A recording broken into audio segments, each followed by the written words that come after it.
Всем привет! В этом видео мы покажем, как проходят наши обычные выходные. И так как на улице июнь месяц, нам, конечно же, захотелось найти снег. И мы его таки нашли. На его поиски мы отправились в горный перевал под названием Суднефьелле. Это один из самых высоких автомобильных перевалов в Северной Европе. Дорога открыта только с мая по октябрь, так как обычно снежный покров достигает 6-8 метров, а в некоторых местах может доходить аж до 10 метров, поэтому зимой сюда вы не попадете. Это что за пушка-ракушка? Это я.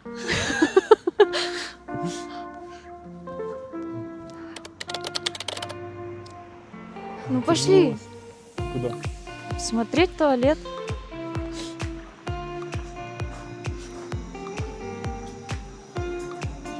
Открыл. Приехала суета. Ну такое.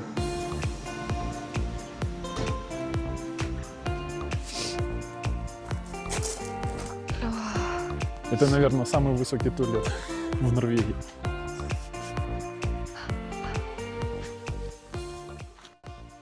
Согласно местной легенде, смотровая площадка названа в честь загадочного человека Оскара, который, как говорят, был странствующим путешественником, очарованным красотой этих гор.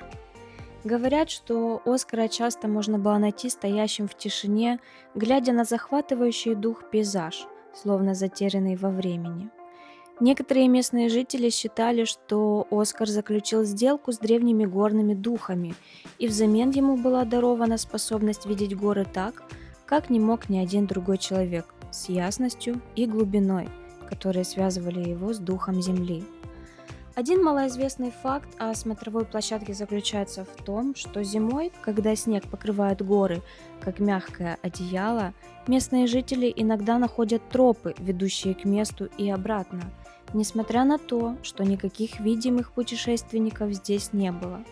Это породило слухи о том, что дух Оскара все еще бродит по этой местности, молча наблюдая за землями, которые он любил.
Добро пожаловать на Недре Оскаршау, одну из самых живописных обзорных площадок на Согнефьеле.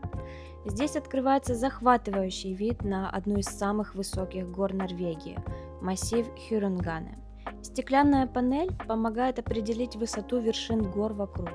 Если вы когда-нибудь будете в этих краях, не пропустите это уникальное место. И так как мы уже знаем, что дорога открыта с мая, а сегодня начало июня, то, соответственно, снег достаточно подтаял. На улице +2, +3 градуса тепла, и вместо дождя в это время года здесь часто можно застать снег. Собственно, по этим причинам на ночь с 8 вечера до 8 утра дорогу все еще закрывают в целях безопасности.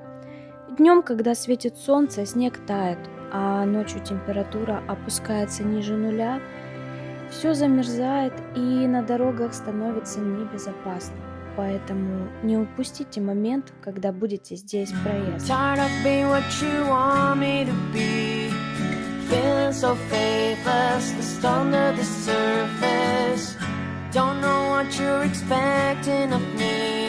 But under the pressure of walking in your shoes, every step that I take is another mistake to you.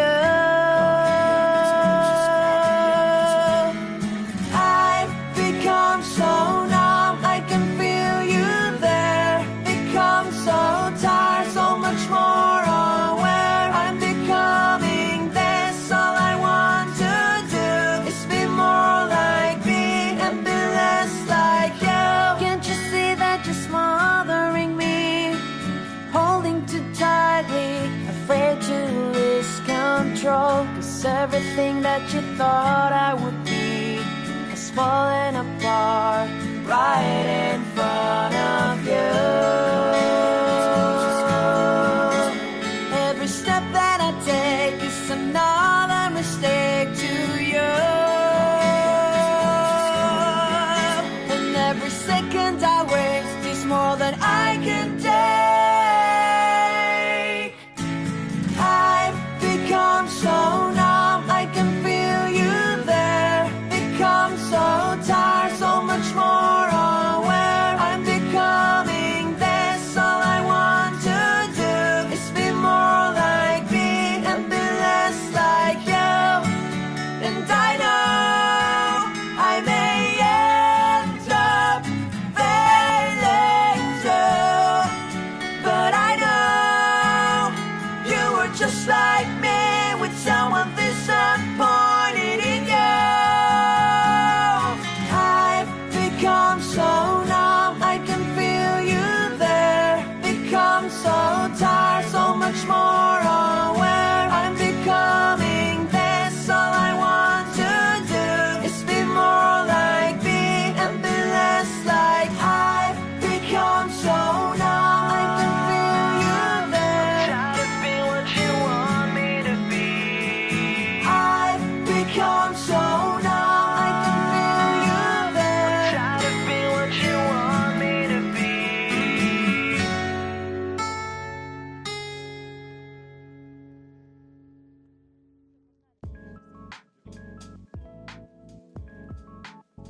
Отъехав буквально 5 километров, мы снова возвращаемся в солнечную весну.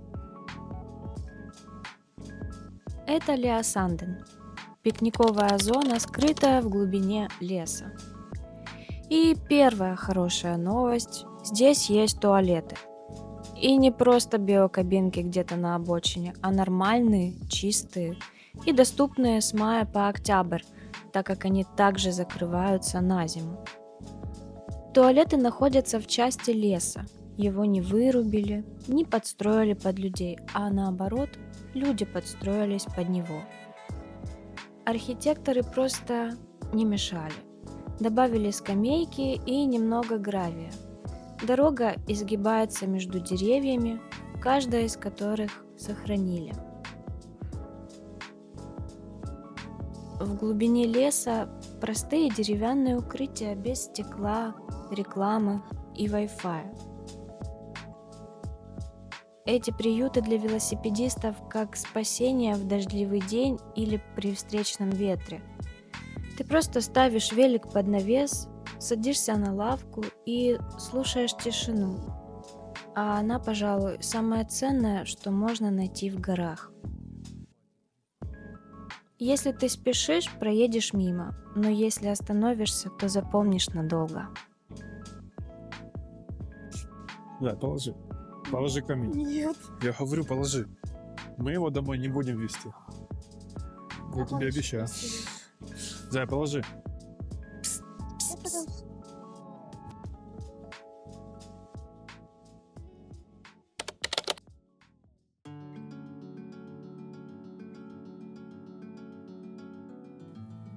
Город Лём.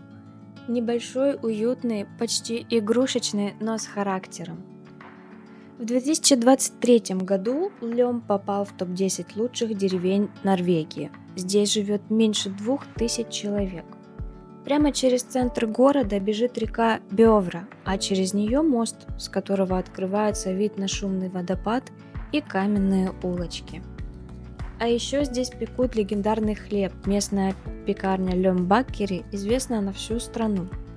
Но Лём – это не только центр, это ворота в горы.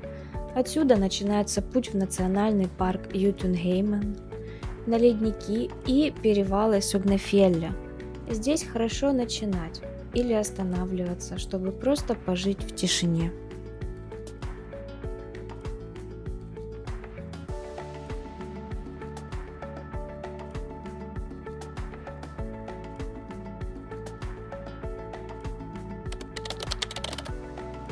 Это Лёмставкирке, одна из старейших деревянных церквей в Норвегии, которой почти 900 лет и, внимание, собрана без единого гвоздя. Церковь стоит на старом кладбище, и часть могил также датируется средними веками. Это особый тип церквей, которые строили ранее полностью из дерева, с опорными столбами и сложными конструкциями без гвоздей. Все соединения делали с помощью деревянных шипов, замков и клиньев. В 17 веке церковь перестроили, она стала больше, но главный оригинальный каркас 12 века остался.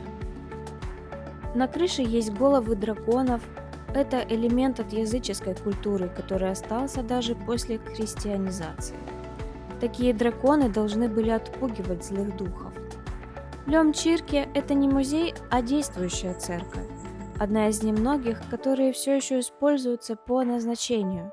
Здесь до сих пор проходят службы.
А что ты уселся? Тебя что, кормить надо? Ну, где он?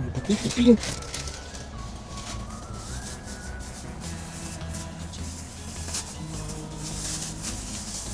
Ну, серый хлеб, мой любимый.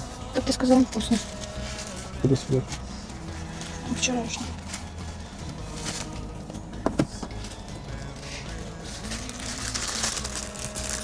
Ты положила свежую булку с деревянной в старый пакет. Что нет? А, может быть... Да, возможно, это было вчера, я не помню.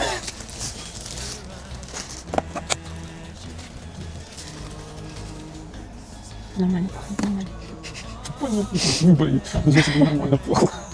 Да, сегодня воскресенье, магазины все закрыты. Есть кетчуп. Ну,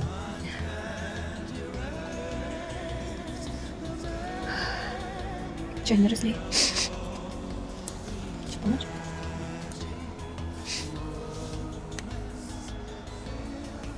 А мне считаешь? М? А мне не хочешь? ты не самостоятельно? А у меня так все. Ну,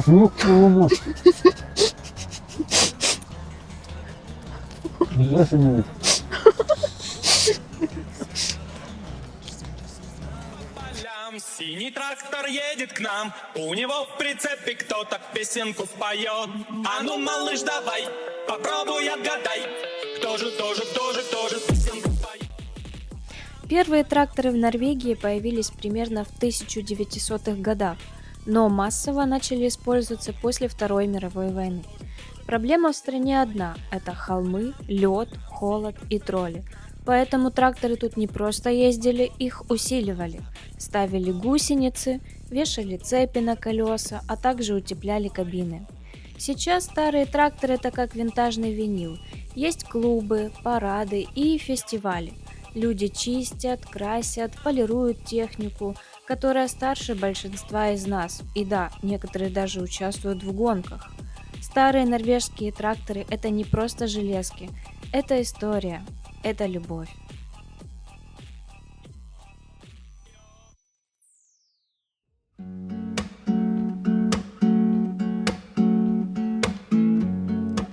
Here I go out to sea again. The sunshine fills my head, and dreams hang in the air.